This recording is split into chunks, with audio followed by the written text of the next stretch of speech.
Aí a gente já. Agora estamos ao vivo, pelo jeito. Agora estamos ao vivo. Ok.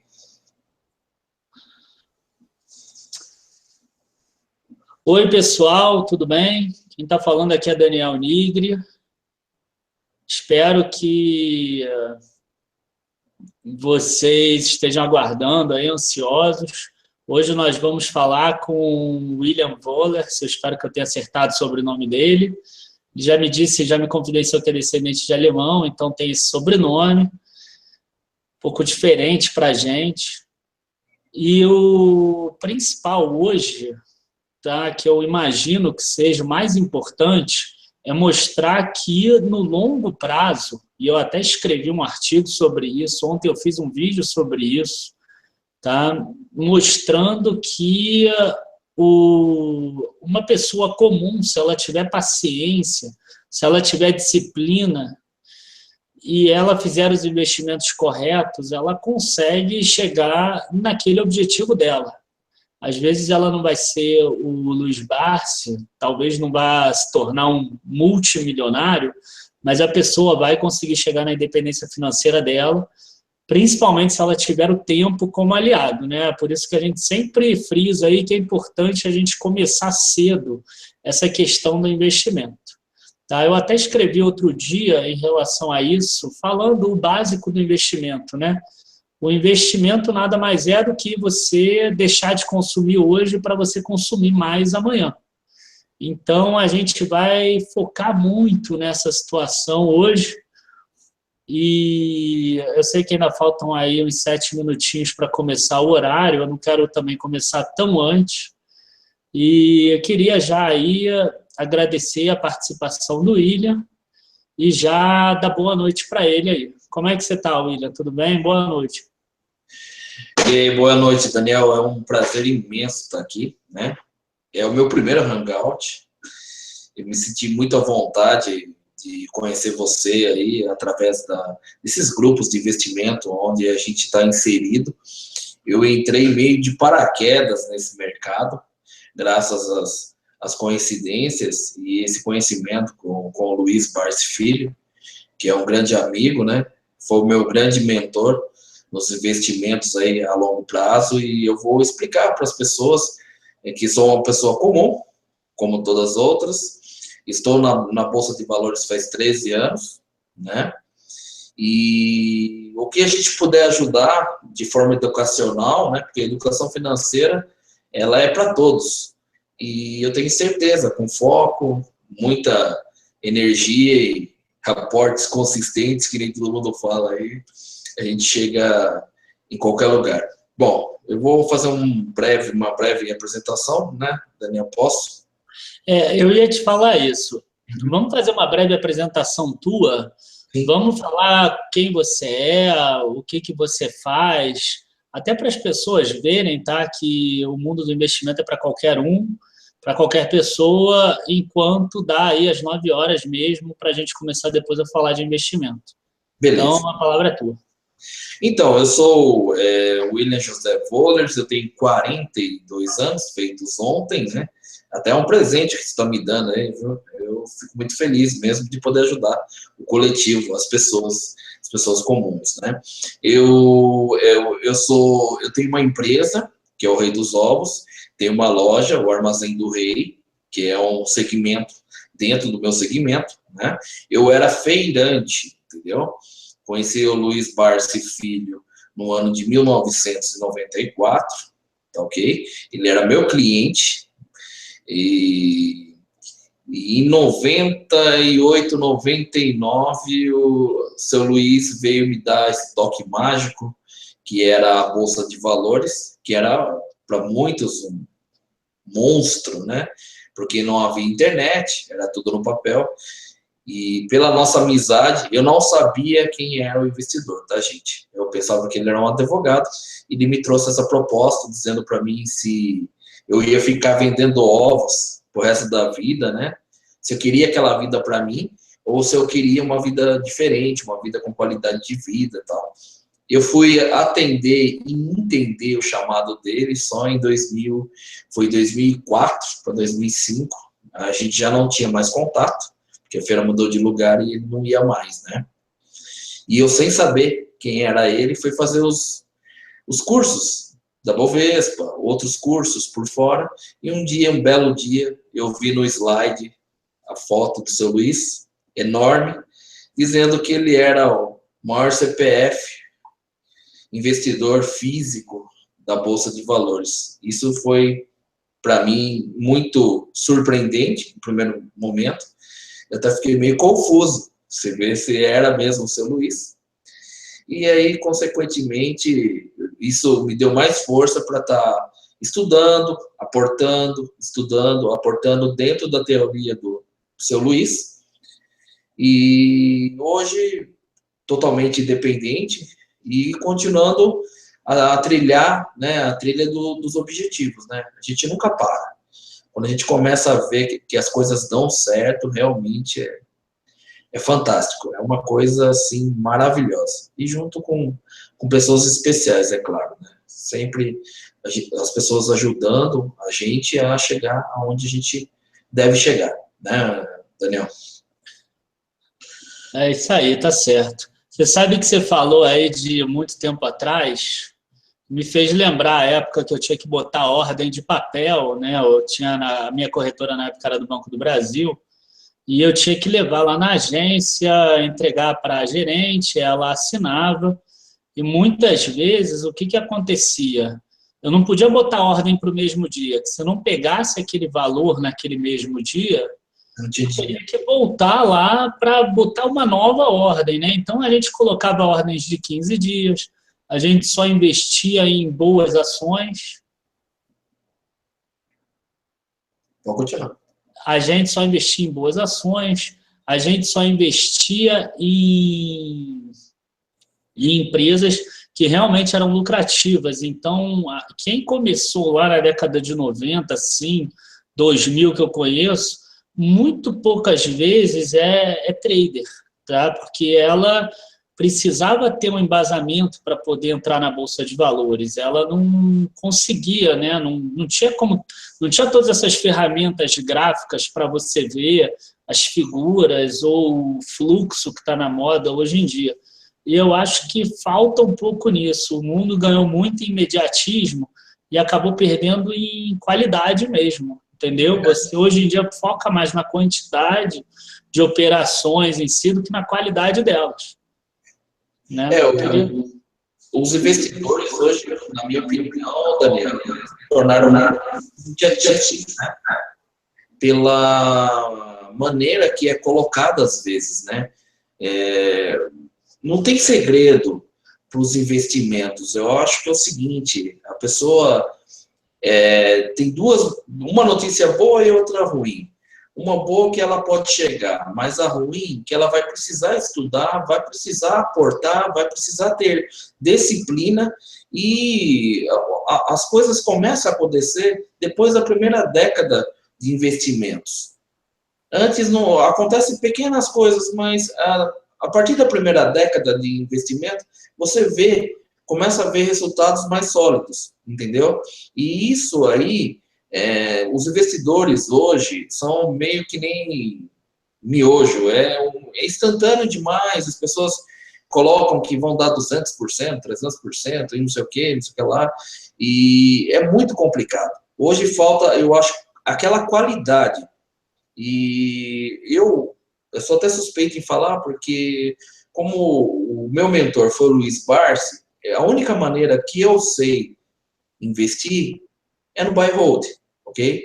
Estou aprendendo outras coisas, outras técnicas, a gente sempre tem que estar aberto como investidor, mas a única maneira que eu vi que deu certo, para mim, foi o buy and hold, que é os aportes consistentes, com o tempo, com disciplina, com foco, entendeu?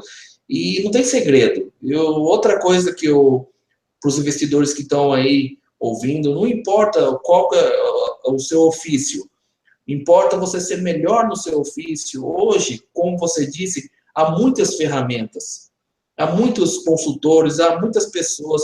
Se você não tem tempo para você estudar, você vai ou contrata um consultor, contrata um profissional, se preocupa com a sua área, ganhe mais na sua área e aporte melhor.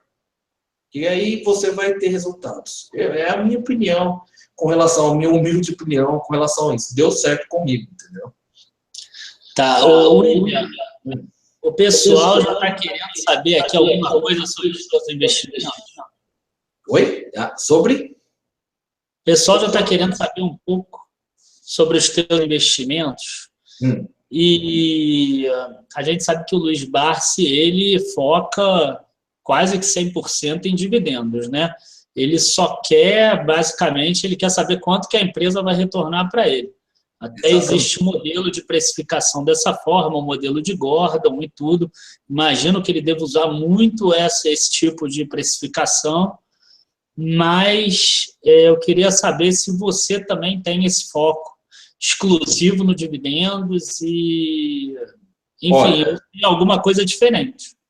Tem. Não, amadureceu muito a minha carteira nesses últimos meia década, né, nesses últimos 5 anos, que eu venho aprendendo muito. Aí entrou os fundos imobiliários na minha vida também, tá? Mas, basicamente, para quem vai começar, e a minha carteira, quando eu comecei, basicamente, realmente, foram todas empresas de dividendos, que geravam dividendos. Eu posso dar até alguns exemplos bem sólidos, né? Nós temos a Itaúsa, Itaú, Bradesco, né? Tem a Cielo, aí tem a TAE, tem a CEMIG, né? E outras empresas. E aí deu muito certo, porque eu acho que eu entrei no momento correto. Houve um ganho muito grande. Algumas empresas hoje, elas estão meio andando de lado, a gente até conversou sobre isso, né, Daniel? E é muito complicado. Para começar, eu acho que as pessoas têm que começar no básico, começar com as empresas também, trabalhar das duas maneiras. Eu acho que é válido qualquer tipo de conhecimento, mas no começo, realmente, eu trabalhei sempre com as empresas de dividendos e seguindo o mestre, né? A gente realmente chegou até os objetivos. Hoje eu estou turbinando um pouquinho mais a carteira, com outras coisas, né? Que aí são os fundos imobiliários, né? Mas isso aí eu estou bem caminhando devagar. Então, Entendi. William, você sabe que eu faço consultoria também, né? E uma das grandes questões aí que eu vejo quando eu monto carteira de dividendos é o seguinte: é quando o dividendo cai na conta, que a pessoa tem aquela vontade de sacar o dividendo e gastar. Principalmente quando é corretora de banco, que acaba confundindo uma que entra na mesma conta corrente, que sai o cartão de débito, que sai tudo, que sai o débito automático, enfim. Você sempre reinvestiu os dividendos que você ganha, ou você, enfim, você sacava uma parte, você tinha alguma estratégia de sacar também? Nisso eu tive muita disciplina. No começo, angustiante para o investidor ver centavos caindo na conta todo o tempo de dividendos, dependendo da ação, né, trimestral e outras coisas mais. Mas eu sempre reapliquei, entendeu? Meus aportes sempre foram mensais. Hoje são quinzenais, tá? Eu fiz um jeito de fazer quinzenal. Então, hoje, como cai mais coisas, então você faz a bola de neve e reaplica, entendeu? E isso é muito importante. Usar os juros compostos ao nosso favor. Isso é importantíssimo para que a carteira cresça e você veja realmente o resultado dela, né? Então, eu sempre reapliquei. Por mais que sejam centavos no começo, que eu achava até engraçado, falei, eu não vou chegar em lugar nenhum com isso, meu Deus do céu, né? Eu pensava assim. E hoje, meu Deus, se não fosse aqueles centavos, se não fosse a perseverança, se não fosse os aportes, e não fosse fazer a gente ficar mais produtivo, porque eu penso assim, tem outra coisa que é muito importante que eu vi no seu vídeo, é realmente espetacular, sobre a inflação. Eu aporto X, depois no outro ano é X mais 10%. eu sempre estou atualizando o meu aporte, para que não perca poder monetário, você entendeu? Para não ter esse tipo de problema. Nisso eu sou muito, muito assim, ajustado. E eu aprendi com várias leituras, acho que a gente tem que ler sempre. Mas, respondendo a sua questão, realmente, eu sempre reapliquei todos os meus dividendos e todas as coisas que eu recebi de bonificação das ações. No chat aqui, o pessoal começou a falar sobre fundos imobiliários. O Rodrigo Souza, por exemplo, ele está perguntando assim: fundos imobiliários são poucos negociados na bolsa, ou seja, poucas ordens de compra e venda. Devo me preocupar? O que você acha? Aproveita e fala os que você tem também, se você puder, né? Então, eu nesse mercado de fundos imobiliários, o meu primeiro fundo imobiliário foi o BBPO, né, que é uma das agências do Banco do Brasil, né, e outros foram incorporando. Hoje, são 19 ações e são 6 fundos imobiliários, tá, que eu tenho hoje. 6 não, desculpa, são 9, perdão, até eu marquei aqui tudo. Mas ele não deve não se preocupar, não sei qual que é o papel que ele tem, mas ele não deve se preocupar não, porque o fundo imobiliário tem o pinga-pinga, né, cara? Isso dá um pouco mais de um open para o investidor. Para aquele investidor ansioso, eu acho que serve muito, porque às vezes ele quer o resultado assim, aquele negócio do imediatismo do investidor. O fundo imobiliário, ele é bom porque parece que ele supre um pouco essa ansiedade do investidor, entendeu? Que aí o cara vê, entrou um dinheirinho na conta, olha que bacana, entrou de novo. E o fundo imobiliário, ele é muito bom com relação a isso, os aluguéis e todas as situações que entram na sua carteira, turbinando a carteira, entendeu? Entendi. Deixa eu só fazer uma pausa aqui. Rodrigo, deixa eu te falar uma coisa. Hoje, por exemplo, eu estava vendo o fundo lá, o KNCR, né, que está na moda, um monte de gente está falando, ele chegou a cair e tudo. E talvez o que você esteja vendo aí é o seguinte: existe, às vezes, uma grande diferença entre a compra e a venda. Então, hoje, teve um momento lá que eu vi que a melhor oferta de compra era 101,50 e pouco, e a melhor oferta de venda já era 102,40. Então, realmente, tem uma diferença grande entre compra e venda, o que dificulta muito para você entrar e fazer um trade naquele fundo, entendeu? Como não é o objetivo aqui do nosso canal falar sobre trade ou falar sobre compras e vendas rápidas, na minha opinião também, eu acho que igual a do William, não faz diferença essa questão da liquidez, a não ser que você vá aportar, por exemplo, sei lá, R$1 milhão no fundo. Aí eu acho que você precisa pensar nisso. Mas se você for um investidor pequeno, que vai botar lá 5 mil, 10 mil, ou que seja 1.000, ou que seja R$500, você não vai ter esse problema, entendeu? Você vai comprar em R$102 e depois você vai ganhando pinga-pinga, e quando você for vender, vai ser talvez daqui a 5 anos, 10 anos, enfim. Ou nunca, se não perder os fundamentos daquele fundo, né, imobiliário. No caso, KNCR não tem tijolo. Então, enfim, se não perder aquela rentabilidade dele. Então, acho que passa muito por aí.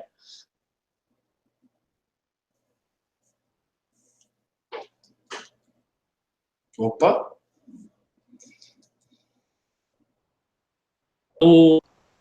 É o seu que está... Travou. Voltou de novo. Bom, o Marcelo está perguntando aqui qual a composição da sua carteira, se é que você pode falar também. Não, sempre. Quantos por cento é em ações, quanto em fundos? Olha, talvez a ação que tenha mais, o fundo que tenha mais. Não, eu tenho mais em ações. Eu tenho 1% em Tesouro Direto, tenho 39% em fundos imobiliários e o resto em ações, que são os outros 60%, tá? Hoje eu já, que nem eu disse para você anteriormente, de 5 anos para cá eu venho comprando muito fundo imobiliário. Eu gostei da brincadeira, entendeu? Porque o fundo imobiliário, para mim, é uma ferramenta a mais para potencializar a carteira, entendeu? Então, ele bem usado, até respondendo a pergunta que houve aí, ele bem usado, ele vai potencializar a carteira. Porque às vezes há um time, você compra um fundo imobiliário um dia, tal, aí está sobrando uma grana, aí uma ação cai, aí você aproveita aquele momento para estar comprando a ação que caiu e aí, consequentemente, você está sempre ganhando, sempre se bonificando, né? Nesse caso. É interessante isso você falar, que todo mundo de sucesso que eu vejo, ele fala em comprar as ações caindo, né? E enquanto isso eu vejo pessoas que não têm tanto sucesso falando assim, nossa, você vai pegar a ação, né, a ponta da faca caindo direto. E eu achei bem interessante você falar isso. O ideal é realmente você comprar a ação caindo, porque ela está, né, como se ela estivesse na promoção. Eu sempre comparo com você ir numa loja. Você gosta de uma calça, ela custa, sei lá, 100 ou 200 reais. Se ela tiver 20% a menos na semana seguinte, você vai achar aquilo bom. Assim como a ação também. Se ela diminuir de valor, você tem que achar aquilo bom, porque você está comprando a mesma coisa por um valor mais barato. Né? Sobre isso que você está falando, Daniel, e é uma coisa até engraçada. A gente conversou em off, na primeira vez que a gente conversou, e eu vejo eu queria passar esse amadurecimento para esses investidores que estão aí no Hangout, que é muito engraçado. No grupo que a gente tem, no grupo da Suno que a gente tem, no dia da delação do Joesley, o mercado estava em pânico, todo mundo lá dando cambalhota, e nego vendendo até, né? E o pessoal na pavorosa, né? No nosso grupo, todo mundo alegre, feliz, comprando, e a gente não sabia nem que ativo a gente comprava, porque todos os ativos caindo e a gente tirando dinheiro de tudo que é lugar para comprar. Então, gente, nem tudo na Bolsa de Valores, nem tudo que parece é. Então, você tendo as ferramentas certas, que nem eu digo para vocês, ferramentas certas, momento certo, faz com que você turbine e, olha, as maiores turbinadas na minha carteira foram em momentos de pânico, tá? 2008, na Copa, na Copa aqui no Brasil, que houve uma caída também violenta, aquela época eu aproveitei para comprar tudo. A turma saindo e eu comprando. E isso aí, gente, é com o passar dos anos que vocês vão entender. Porque é duro para o investidor comum olhar lá o seu ativo, 50 mil, está caindo, 40 mil, 30 mil, ai meu Deus, vou ter um infarto. Não é nada disso. A empresa que você for consistente, tiver todas as coisas certinhas, ela não vai sair do lugar. É um momento político, talvez, é uma consequência do mercado internacional. Então, tem outras vertentes que transformam tudo isso no mercado. Então, a gente tem que entender um pouco melhor isso aí. O mercado, ele é variável? É variável. Mas a gente tem que tirar o proveito do mercado. Então, tirar o proveito... quando estiver caindo, é a hora de comprar, gente. Boas empresas se compram quando está caindo. Então, eu estou falando porque comigo deu certo. Tá. Ô, William, a Vitória aqui está perguntando o que você acha da CEMIG, que você falou que tem na carteira. Se você acha que, já que ela caiu muito, esse seria um bom momento. E o Misael perguntou se você investe também em Tesouro Direto e CDB. Olha, Tesouro Direto, eu tinha uma posição maior, tá? Hoje eu tenho 1% só, porque apareceu algumas brechas aí na Bovespa e eu efetuei o resgate, que eu estava há muito tempo, peguei a alíquota menor e fui às compras, tá? Porque a gente não pode ter medo de comprar. E sobre essa pergunta sobre a CEMIG, eu até me confidenciei com o Daniel, que é realmente uma pessoa que tem um esclarecimento total. O seu Luiz gosta muito da CEMIG, mas a CEMIG, ela está andando de lado ainda. Eu vou dar uma pausa nos que eu tenho, esperar o momento ideal, talvez eu desfaça da posição, tá, gente? Porque houve rumores que ela ia ser vendida, né? E não aconteceu. Isso fez com que ela subisse mais Ela abaixou, ela caiu de novo e eu não sei. Eu vou colocar ela em quarentena e se ela aparecer uma posição melhor de preço, eu vou desfazer a posição, tá? É o que eu vou fazer, viu, gente? Então, eu estou sendo bem claro, porque eu não sei quantas ações essa moça tem, nem nada, mas acho que o bom é esperar e ver os acontecimentos, né? Porque a política está muito em foco e a gente não sabe o que vai ocorrer, entendeu? Então, a CEMIG está muito de lado há muito tempo. Tá, vamos lá. A minha opinião sobre CEMIG é a seguinte: ela é uma empresa que agora vai se desfazer, vai vender alguns ativos, deve entrar algum dinheiro nela. É possível que em algum momento surja alguma outra questão aí de privatização, e nesse momento que surgir, se ela conseguir pular lá para 10, 11 reais, eu acho que vale a pena se desfazer. Até lá, eu acho que vale a pena ficar segurando ela para ver se ela melhora, né? Eu, por exemplo, eu tenho uma posição que é parecidíssima, que é Copel, que ela sempre gerou lucro, não sei o que, aí passou 2 trimestres, terceiro e quarto trimestre do ano passado, que ela acabou dando prejuízo, a dívida dela aumentou de 1 bilhão para 8 bilhões nos últimos 5 anos, e ela já está numa posição um pouco mais difícil. Então, ela está muito parecida com o CEMIG. E é difícil a gente vender, realmente. Eu, por exemplo, parei de aportar, eu evito ter empresas assim, uma posição muito grande, entendeu? Que aí você vai aportando nas outras e você consegue fazer com que a posição dessa fique cada vez menor. E eu acho que seria interessante fazer isso. O próprio parar de aportar na CEMIG já vai fazer com que a posição que ela tenha diminua. Eu fiz isso também. Eu já depois daquela euforia, que eu achei que, né, eu pensei muito bem, esperei, eu parei, eu tenho uma posição até bem grande em CEMIG e acabei esperando, né? E olha, eu compactuo com a sua opinião. Realmente tem que esperar o momento certo para estar desfazendo a posição, infelizmente, né? Mas Eu estou tentando ver aqui as perguntas das pessoas. O Rafael, por exemplo, perguntou se você investe também em small caps, empresas de crescimento, se você pode falar alguma delas. empresa de crescimento, eu assim daria o exemplo da Itaúsa. Eu acho que é uma empresa de crescimento, apesar de dar os dividendos, mas ela é fantástica, né? Para quem não tem grana para investir em Itaú, gente, a Itaúsa ela é bem mais em conta e tem mais ou menos os mesmos fundamentos, né? Eu diria.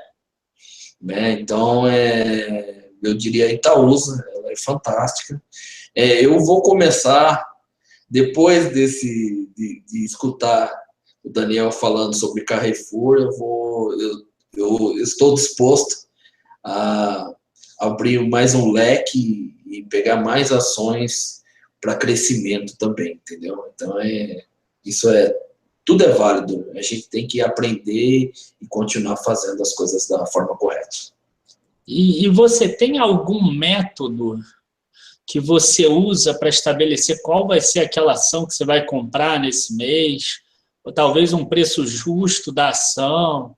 A gente sabe que, por exemplo, o seu Luiz, né, como você chama, o Luiz Barsi, ele tem aquele preço, né, que ele chama de melhor compra, e ele tem até um determinado ponto que ele aceita comprar. E aí, a partir desse ponto, ele já acha que não vale a pena comprar, mas ele também não vende. Então, eu queria saber se você tem algum método que você utiliza para saber assim, essa empresa eu compro, essa não está boa esse mês, entendeu? Isso. Eu uso alguns parâmetros mais ou menos iguais aos dele, né? Mas, às vezes, ultimamente, eu tenho ficado um pouco mais flexível, entendeu? Às vezes, eu acabo comprando um pouquinho além, um pouquinho mais caro do que eu achava que ia pagar, mas eu estabeleço alguns parâmetros, a gente tem que estabelecer esses parâmetros, você que é investidor novo, que está ouvindo aí, você tem que ter tudo estudado e saber qual parâmetro, aonde você vai entrar e até que ponto você pode pagar. Eu tenho esses parâmetros hoje, com uma carteira um pouco maior, mais volumosa, você fica um pouquinho mais maleável, entendeu? Então, quando você está no começo, você fica muito atento e você não deixa passar muita coisa. Mas aí, com o passar dos anos, acho que parece que você fica um pouco mais relaxado como investidor, entendeu? Então, é a maneira com que eu lido com a minha carteira, entendeu? Quais seriam esses parâmetros? Só para a gente ter uma ideia. É o que é preço sobre lucro, é crescimento de lucro, é dividend yield, alguma coisa conhecida ou não? Não, é mais ou menos igual a todos os investidores fazem, né? Dividend yield, você vê ali alguma coisa sobre patrimônio, né? E aí eu vou e coloco, entendeu? Hoje, falar bem a verdade para você, eu tenho mais me garantido nos relatórios de alguns consultores, entendeu? Então, a gente olha, lógico, você passa, olha, a gente já tem uma experiência, você sabe